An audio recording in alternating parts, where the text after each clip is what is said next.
निधि मिश्रा जी, इंदौर से।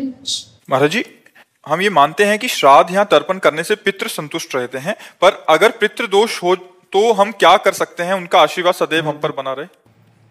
उसे ये प्रश्न तो किसी पंडित से कीजिए जो इन कार्य प्रणालियों को करते हैं।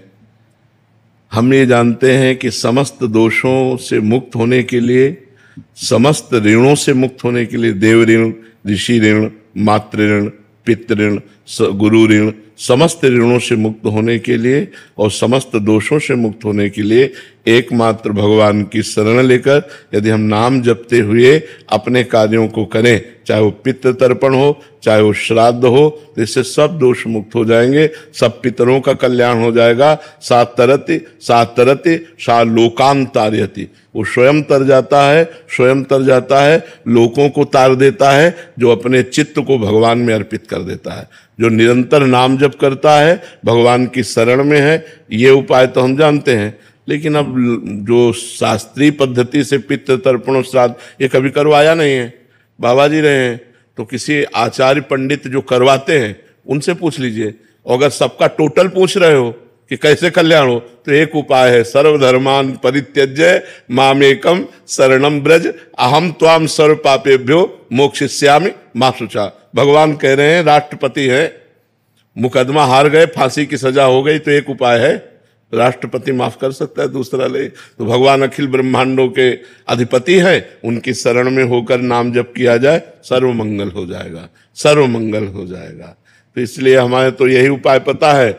अगर और छोटे मोटे उपाय जानने हो तो किसी आचार्य से मिलो जो आपको ऐसे उपाय बताए, हमको तो इसका ज्ञान है नहीं जी। अजीत दुबे जी, राधा वल्लभ श्री हरिवंश। श्री हरिवंश। महाराज जी, क्या नाम जप करने से बिगड़े हुए कार्य में सफलता पाई जा सकती है? बिल्कुल बिल्कुल, यही तो एक उपाय है जो बिगड़े हुए कार्य को संभाल दे, यही उपाय है, दूसरा कोई उपाय नहीं।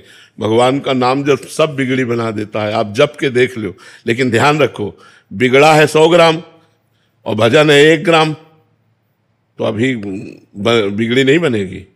जब 100 के ऊपर, 100 ग्राम के ऊपर भजन बढ़ेगा, तब आपको फटाफट सब कुछ बनता नजर आएगा। अब होता है कि हमारा पाप है 500 ग्राम और भजन 5 ग्राम है, मान लो हम मानते हैं आप करते हो, तो आपको अनुभव में नहीं आएगा, आनंद अनुभव में नहीं आएगा, क्योंकि जब तक संपूर्ण पाप नष्ट नहीं हो जाएगा तब तक भगवदानंद का अनुभव नहीं होता। इसीलिए कुछ लोग थोड़े दिन भजन करते हैं और देखते हैं कि लाभ तो मिल नहीं रहा, नुकसान हो रहा है। नहीं, भजन तो लाभ दे रहा है, वो आपके पूर्व पापों का नाश कर रहा है, आपका मंगल कर रहा है। भजन कभी व्यर्थ नहीं जाता, अविनाशी परमात्मा का सुमिरन भजन कभी व्यर्थ नहीं जाता। इसलिए नाम जप करो, बिगड़े काम बनेंगे, पर संभल लो। हम इस बात को दिमाग में बैठा लो कि जितना तुम्हारा गलत आचरण, जब तक वो नष्ट नहीं हो जाएगा तब तक आपका मंगल नहीं होगा। पुण्य कर्म के बस थोड़ा सुख आ जाएगा, पाप कर्म के फल दुख आ जाएगा, लेकिन जो मंगल है एक बार शुरू हुआ तो कभी अमंगल नहीं होता जीवन में। ध्यान रखना, अमंगल होते होते मंगल हो जाता है, दिखाई देता है ये अमंगल हुआ, मंगल हो गया। कई बार हमने कहा कि तलवार आएगी, वो गले तक वो हार बन जाएगी, वो तुम्हारी गर्दन को नहीं काट, सीम की चाप सके को तासु बड़ रखवार रमापति जासु, पर इतने में तो हालत खराब हो जाएगी। बस उसी में हालत खराब ना हो तो वही भक्त है, वही भगवान का भक्त। बड़ी कठिन बात है ये, बड़े लीला बिहारी भी हैं, बड़े लीला बिहारी। हरि तेरी गति लखना पर है, सारा खेल उन्हीं का चल रहा है।